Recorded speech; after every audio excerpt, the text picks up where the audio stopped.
Siri, what week of the year is it? It's Friday, July 22nd, 2022. But the week of the year, what is it? It's Friday, July 22nd. Can't, even Siri can't tell us what it is, but this watch can.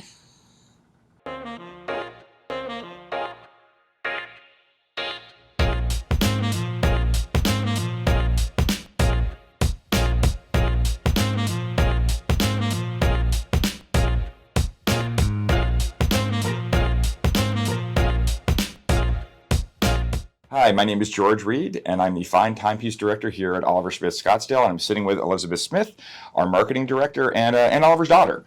So today we're going to... Second gen, yeah. Your succession plan. She's going to be signing my checks in no time. Wow. But today we have what might be my favorite modern Patek Philippe. It is the reference 5212A. Yeah. This watch was released 2 years ago, 3 years ago, I guess. I think it was 2019 at the Geneva show. So we didn't even see them till 2021. Either way, this is the first one I've seen live. And when this debuted, it was a bit of a yawn. Like it bounced right off me for some reason. I took a look at it, and which is actually really interesting. Well, what else was being released at that time that was overshadowing? I mean, everything, and it was early pandemic. I mean, I maybe I just wasn't paying attention as hard as I should have. Close to the release, I think that's especially with pandemic. That could have been because of it. It was, you sort of lose any hype or maybe distracted for sure. Okay. Yeah. But getting hands on with it, getting one here at Oliver Smith, doing a little homework. It's absolutely an amazing watch. I mean, cool. I don't know how this watch got made. I don't know how it got greenlit by Patek, but it is absolutely spectacular. There are a couple words that always come to mind when we're talking about Patek. We use technical, beautiful, maybe fascinating when we're talking about the movements. Traditional. Fun isn't always one of them, but I feel safe saying that this watch is fun. Yeah, it's playful. It's absolutely bizarre. So Calatrava, and the first thing, I mean, before we even go into the dial, which is what's so fascinating, and the movement is what makes this so unique.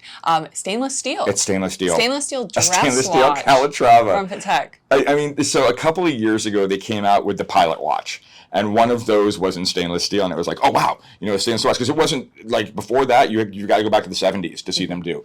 And Stern, under no uncertain circumstances, said we don't make steel watches. They never wanted to be known as a steel watch company. They actually even threw IWC under the bus in that particular article. They used to make gold watches, now they make steel. So for them to come out with a steel Calatrava just flies in the face of everything we expected. And I absolutely love that. Completely unexpected. Even on the website, when I was doing some research on this watch, Patek said, we use stainless steel, a very rare material for our house. Which is true. It's a little tongue-in-cheek, it's a little bit of a joke, but it's absolutely true. Yeah, it's so true. So that one always catches us. Now, let's talk about the dial. There was a brand new movement Patek came out with for this piece, and it's a weekly calendar. Yeah, well, they took an older movement and then they put a new complication on top of it. So they didn't exactly reinvent the wheel, but they did do something that I wasn't familiar with at all.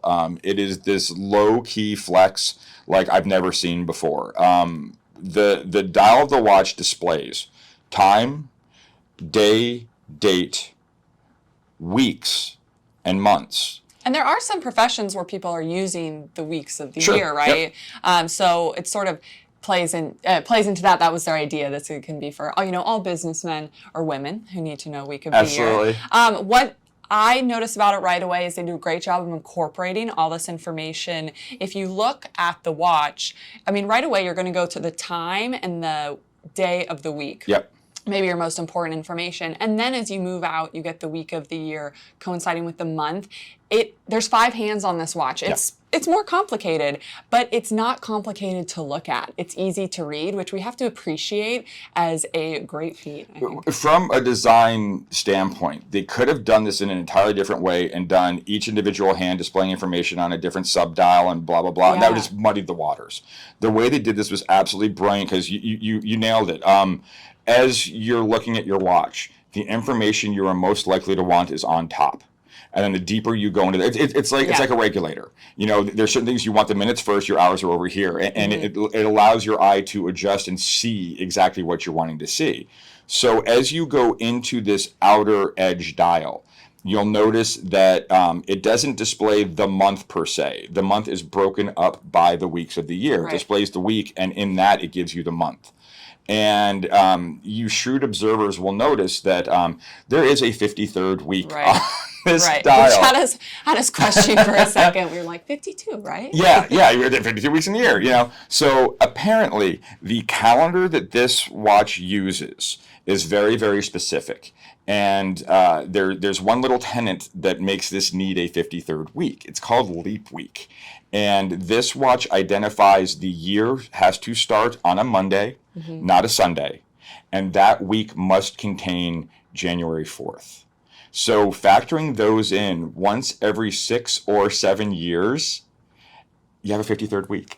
And this watch knows. This watch knows. And you don't have to like figure it out for the watch. As you set the watch to its week, its day, it automatically programs itself. It'll know. So I did find out in the research, 2020 was a leap week year. So it's going to be 26 or 27. I'm having a hard time finding the information. We joked around. We asked Siri at one point, and Siri can't even tell us what week it is. So this watch is absolutely fascinating on that level. Just as a complication, I don't know if we needed, but I'm sure glad we have. It's absolutely amazing. You didn't know you need. No. And then let's talk a little bit about the dial itself and the handwriting.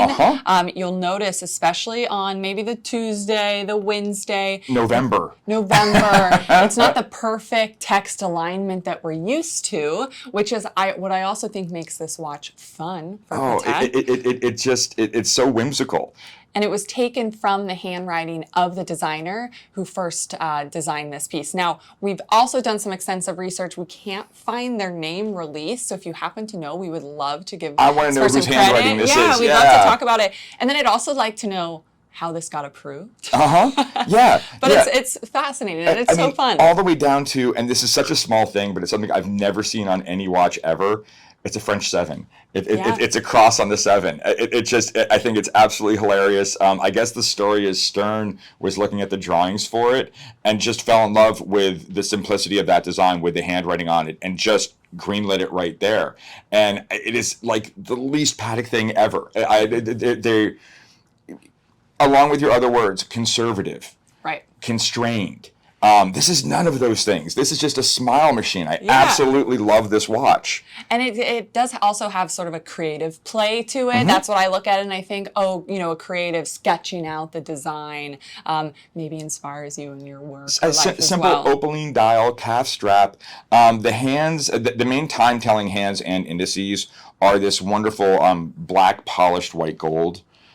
Which I do like the contrast there a lot because it could get muddy. And generally speaking, you're looking at the watch for time, and that stands out. Right, it really stands out. It's so thoughtful and so whimsical. And it is reference 5212A for stainless steel. Yeah. So we could talk about this watch for many more maybe hours. I will, But thanks for tuning in. We gave some homework assignments. If you happen to find things out, definitely let us know. Please let me know. Yeah, I absolutely love to hear your comments on this watch and the Calatrava and week 53 and all that stuff. And we're putting out new videos like this every week, so make sure to subscribe for more watch content. Thanks for watching. Thanks, guys.